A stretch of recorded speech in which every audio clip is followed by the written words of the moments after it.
It's now North Carolina Congressman Mark Harris.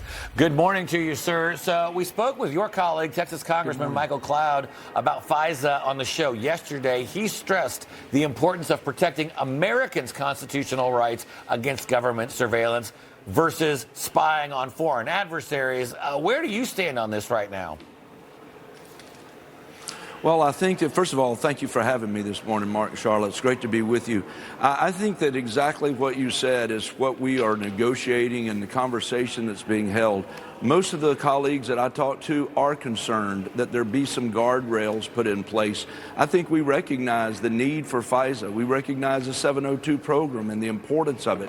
But we want to make sure that there are those guardrails in place that are going to make sure that American citizens don't risk just warrantless surveillance. And I think that's really what has sparked this conversation over and over again. So I want to move on to the other big issue right now in Congress, the partial shutdown of DHS, 9 weeks in. Can you tell us, are lawmakers any closer to coming to an agreement here and funding this?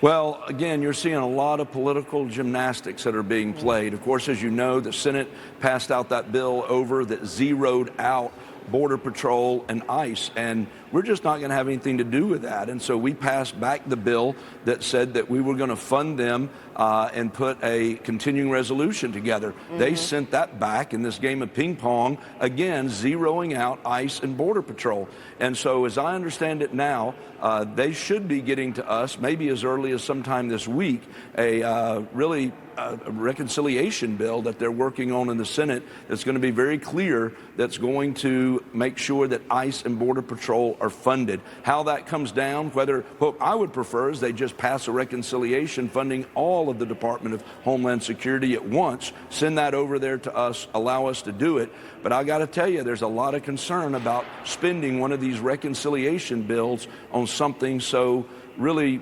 skinny as this, because there's so many issues that we need to deal with, and it's obvious the Democrats aren't interested in doing anything that is going to help the American people, much less help us in this situation in Homeland Security. Yeah, speaking of Democrats and their war against the American people, I want to get your thoughts on the Virginia redistricting battle. I mean, do you think voters fully understand what's at stake here with these new maps, that Democrats are now going to take a state that was 6-5 Democrat-Republican and shift the map to 10-1 in defense of democracy? Listen, it is the most ridiculous thing I have ever seen. I mean, look, the voters in Virginia, I'm not sure can understand what's at stake because they've been lied to throughout this entire campaign. You have enormous amounts of money that have been spent in that state. They've been putting up billboards that had a picture of President Trump talking about the importance of voting for fair elections. And I mean, listen, people are being misled, and it's critical. And we've got to make sure that the truth is getting out and that all the voters in Virginia do understand what's at stake, because this is going to be a bad situation, not only for the precedent that they're setting, but to put this state at a 10-1 Democrat control here in Congress is just inexcusable. And we've got to make sure the voters get that message, and they need to turn out en masse. I think it's been looking good with early voting, but I think today is going to tell the tale. And Congressman, I want to ask you about what appears to be the expulsion floodgates opening here. We know that today the Ethics Committee will hold a vote to decide their recommended fate of Florida Congresswoman Sheila Sherfilis McCormick. And Congresswoman Nancy Mace has filed a resolution calling for the expulsion of her fellow Republican colleague, Corey Mills. Would you support these expulsions? What do you think about all this? Well, I think it's important for us to follow the process here. And obviously, as you mentioned, you're going to hear a report today from the Ethics Committee. And as that report is released, it's my understanding it may very well recommend expulsion. And yes, I think when they have done their research, they've done their work, they've looked at it, and in her particular case, I think they found her guilty of 25 of 27 accusations that were made.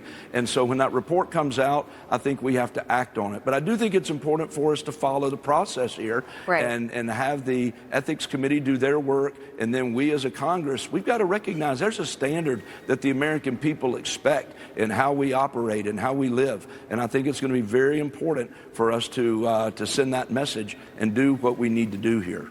All right, Congressman Mark Harris, always great having you with us. Thank you for taking the time this morning.